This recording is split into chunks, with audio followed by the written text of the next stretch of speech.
Yonge and Dundas Square, downtown Toronto. That is us. Good Friday morning. This is Breakfast Television. My name is Sid Cicero. We're foregoing Sid Cicero proper this morning to bring you a couple of very important stories from Sportsnet related to the National Day for Truth and Reconciliation. Our dear friend, Donnovan Bennett, joins us with the details. Donnovan, good morning to you. A couple of stories that we want to focus on. You went out east and talked to Ryan Francis. Who is he, and why do we need to know who he is? Yeah, Ryan Francis is an advocate and activist, a philanthropist working in the space of giving Indigenous youth, specifically women, opportunities through sport, and in his case, through the sport of hockey. He won the Willie O'Ree Award by the NHL for the work that he was doing. And what did he do with the money that he won as a runner-up? He put it back into the community and started a fund called the Genevieve Francis Fund, named after his grandmother, who sadly is one of the missing and murdered Indigenous women in this country, with a judicial system, as you mentioned earlier, Sid, that did not protect her.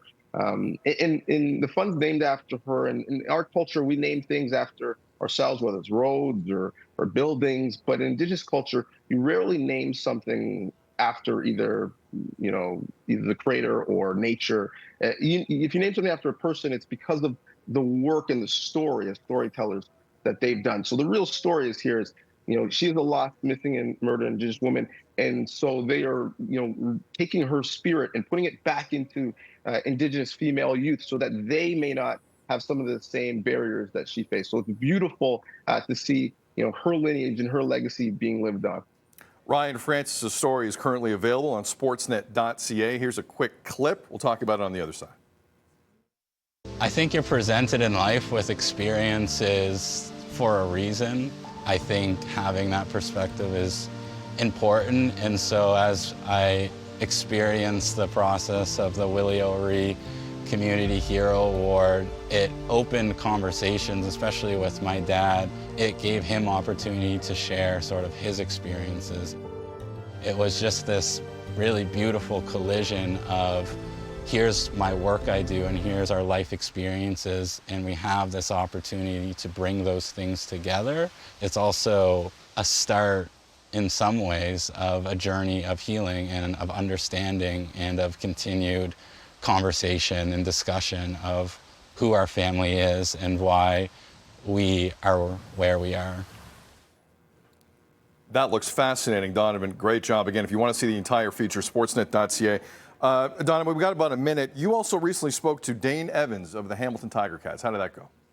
Yeah, so Dane Evans is American, but many people don't know he's Native American from Oklahoma, the Wichita tribe. And since playing in Hamilton, he's really done a great job of ingratiating himself and immersing himself in the Indigenous community here and learning about the similarities in his story, his family story, and what's gone on in Canada. So I accompanied him to meet with people in Mississauga, with the credit, like Chief Stacy LaForme, who you saw, and also, different Six Nations community around the Grand Banks River. And, I'm an active learner, Sid. And what I learned was, we could talk about unmarked graves, but we often do that in the past tense when we throw on an orange T-shirt. But when you meet these, people who have intergenerational trauma, you understand that it's physical and mental and sexual abuse that happened, that's sanctioned by our government for more than 100 years, that doesn't just leave you. And so we need to reframe and talk about these things in the current tense, in terms of what still is happening to people in these communities, and how, the real beautiful thing is that, their sport, whether it's lacrosse, their medicines, whether it's nature or culture or their language, is how they are actively healing what was done to them. As Canadians, we should be along for that ride and understand that this is still something that they live with, and how could it not be? Donnovan, great stuff. A ton of content on sportsnet.ca on this a very significant day. Donnovan, we appreciate you. One of the most significant voices in our business. Love you, man. Talk to you soon. Appreciate you. Same to you. Donnovan Bennett of Sportsnet. Follow him on Twitter. If you're not following him on Twitter, you're not doing it right.